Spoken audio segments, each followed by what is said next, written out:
Hi, my name is Derek Dickens. I'm the owner of Grimm Streaming Live, and I am the owner of the Wild Hunt cluster on Ark Survival Evolved. I've got a PvP and a PvE cluster. They're kind of separate, making sure that people don't hide from one side to the other when people are going from PvP and then they go and hide in PvE side. PvP's rates are about 10x harvest and a 45x maturation rate, and a PvE is about 7x harvest and a 15x maturation rate. They have different rates because it's a little easier to learn on the lower rates, and PvP we want a faster rate to where people can learn how to PvP real quick or go to PvP real quick. We have a lot of rules and regulations in our cluster. There's a waiting list and 2-day build up. You can't raid anybody within that time. If you do, you get in trouble. There's no kiting, no griefing. There's a lot of rules and regulations to our cluster. We have over 200 regular followers and users of the cluster. It's no admins can PvP on the cluster whatsoever. I kind of want to go through a run through of kind of exactly what I do on the cluster on my off time, and kind of show what the people what I've done, because I have a facility that I breed all the dinosaurs for, because it's a little easier for me than sitting there and having to spawn everything in, because I'm not a big one to spawn stuff in and use codes a lot. So that's kind of the way I do it. We have a lot of rules for our admins. They're not allowed to PvP whatsoever. We don't want any of that. What's on our cluster, we've actually had banned several different admins for this situation that we've had in the past. Yeah, but I guess we'll go ahead and start, and we'll go ahead and start going through this and giving you a kind of rundown of what I do here. As you can see, my little Reaper King over there. So this is pretty much the breeding facility for the cluster. It's a big facility inside the Crystal Cave in Valguero. I know a lot of our cluster has wondered what goes on in here, but here you go. This is pretty much what I do in here.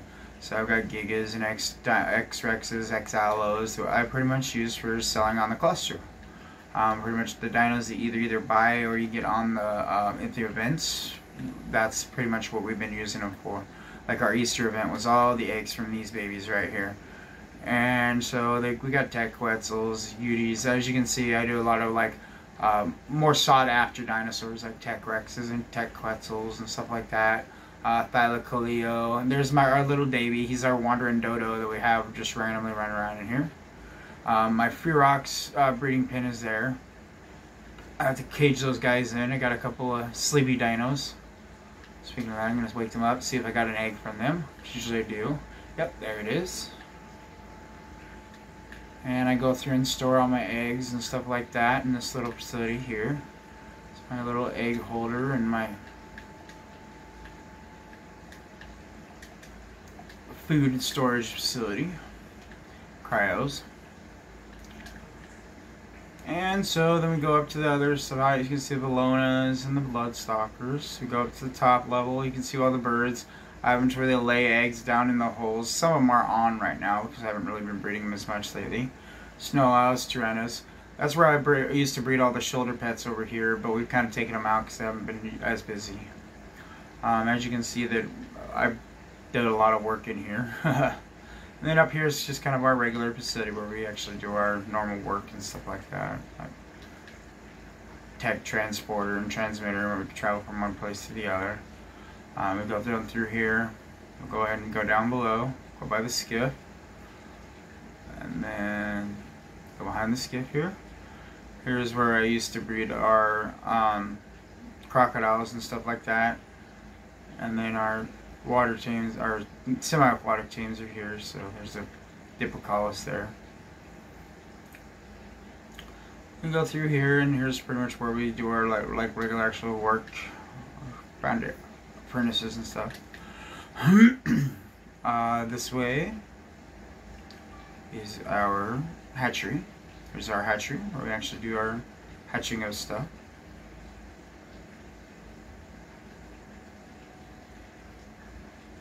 Here's where I breed the aquatic tames. I don't have many in there now, just my Meg and my Plesiosaur. I've taken my Tusos out. And there's my baby blue, my Basilisk kind of guarding the door.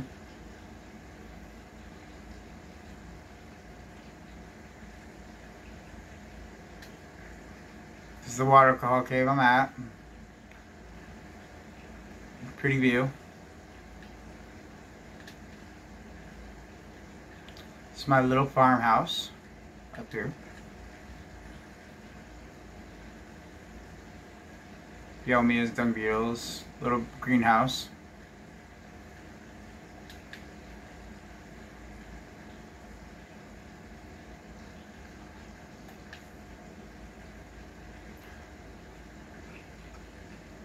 Yeah, the PvP side we have everything except for Scorched Earth. We are on the PvE side.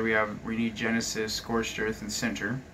We're probably going to be adding all the maps here, the final maps, I guess you could say, over the next few weeks. Getting those finished up and making it to where every map's on the cluster.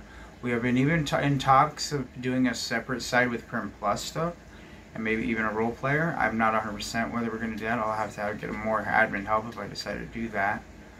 But it is a possibility at the rate we've been growing and everything else with our settings that people like.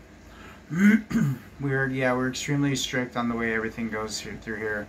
They have to go through rigorous rules before even being accepted into the admins for our cluster, because I will not put up with somebody going against the rules and kiting and using red gun on people that they're not supposed to, or just dumb things. We've had issues in the past. Nope, that's not what I want to do.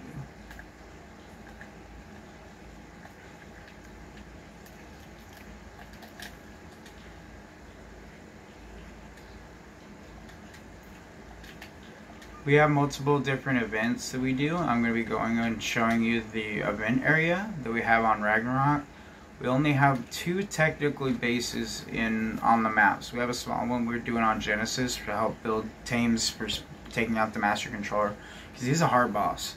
But for the most part, we don't really have much in the way of bases. We only have the breeding facility on Valguero and an event center on Ragnarok. And I'll be checking to the Ragnarok's event center right now.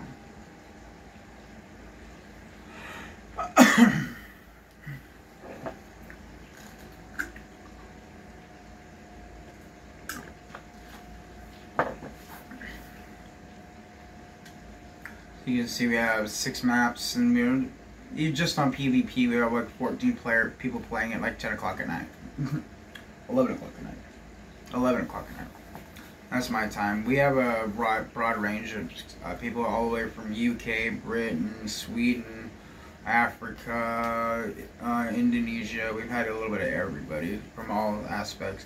Our admins range from UK, Scotland. We have an Australian and 2 or 3 American. So we have a broad range of different time zones for all of our admins as well. So it makes it a little easier for everybody to get like their starters and things needed. We have certain days that the market's open to make it a little easier for people, and we do regular raid bases everywhere. On pretty much every map. I have a couple of videos out right now. There were some of the raid bases we're doing, and I will be getting more videos of those as well. And we'll be making more videos of the raid bases and events. I have a Call of Duty event also that I have recorded that I'll be spreading out, sharing as soon as well.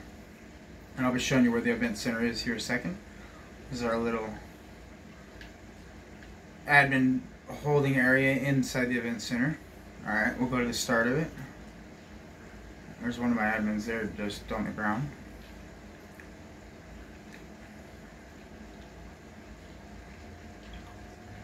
It's gonna rubber band me, I can tell right now. No, maybe not. Alright, so that's pretty much for this teleport. Oh, and you did rubber band me after all.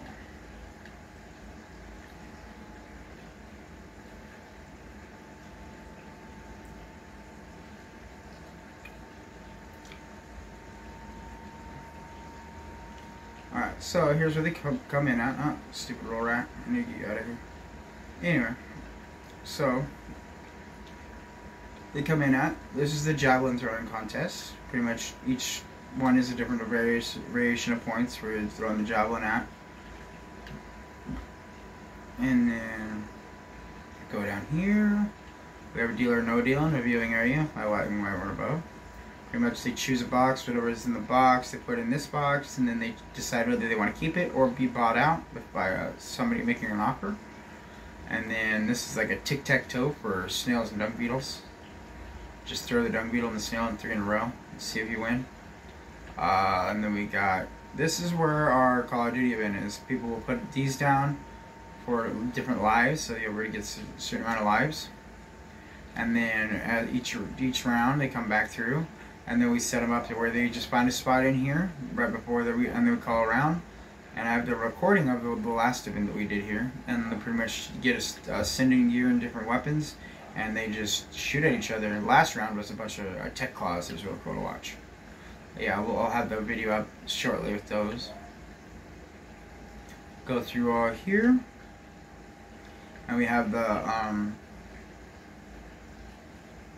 other events. And this one is like our gerbos are missing, but we're supposed to throw like boomerangs at them and like knock them out, and then get points for how many gerbos we knock out. And then we have the gigantic pick, I think is what throw the monkeys in and have them kill each other that way.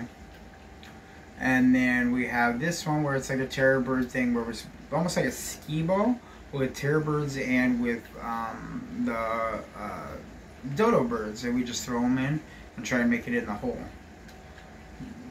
Well, I'll eventually have videos of each one of these events as we do them. And then as we go through here, we have a regular arena where it's just a boxing match. We just punch the crap out of each other. And then in here we have terror tunnels where we put, get these really small tunnels, and we put spiders and bats and sort through here. And then once you get to the end of the tunnel, there's a special award at the end of it. I'm not going to go through it because every time I go through I get lost. But yeah. And that's pretty much it. And then sometimes we've got a maze events that we do in specialty areas. We do raid bases on almost every map. Actually, every map. I haven't got a couple maps yet, but for the most part, every map's had a raid base on it. I have those up. But yeah, we do a lot of specialty things for our people. I have a bush berries, our income, and you find them in the Diplodocus and the Brontosaurus on our server. Where you can buy different tames and blueprints. We're very specific on what stuff we sell, but we do sell certain things in our market because we don't want to make it too easy for people to get everything for free. I want people to grind some work. But it's worked out pretty well, and I have a lot of compliments on it. There's still little tweaks here and there that I need to do, especially with the newer maps that got put out not long ago that needed just little adjustments here and there. But for the most part, everything's pretty solid. PvE is one that is slowly building more. PvP has a really strong foundation of roughly 60 players on a regular basis on a day. Pretty much every day, every time I look at it, there's at least 20 players on the cluster on PvP side, and about 15 on the cluster on the PvE side, and it goes up to as much as 45, 50 in a day on PvP and 30, 35 on the PvE side. So it's a fairly active cluster, and that ranges all day, so that's saying a lot of people all throughout the days. And yeah, obviously I have 200 on the cluster, and I get regularly people complimenting me. All the donations go through the server itself, so it's actually goes to Nitrado. So all the money goes straight to adding slots, adding maps, and usually everybody sees this like every 2-3 weeks. I'll add a new map or add a new slots or add new updates. We've also got all the mods on there. So there's modded drops. There's stack mods, there's transferable element. We have a special way of transferring element using actually turning them into lampposts and then turning them back into unstable element once you get over to the other side. There's a lot of things to make it toward a lot easier for players to work it. The turrets are a little bit stronger to help counter the health of the dinosaurs, but they're not too overpowered. It's a very balanced server. Even for the higher power that we have, like we don't have the dinosaurs too overpowered in health or too overpowered in damage to make it towards pointless. And people have a lot of fun in our server. But yeah, we actually have multiple YouTube video makers already on the server that are just making their own thing, and I'll probably be helping promote them as well through mine. But I wanted to kind of do my own thing as well. And then this probably isn't the only service I'm going to be doing. I'm probably going to also be doing YouTube videos for my regular other games that I play. But I wanted the Wild Hunt Cluster to be my main server because it's almost become a staple and an income now at this point. People have actually been helping pay for to let me do this recording of videos and everything else. They literally follow me just on the wild hunt. But I think that's pretty much it for the most part.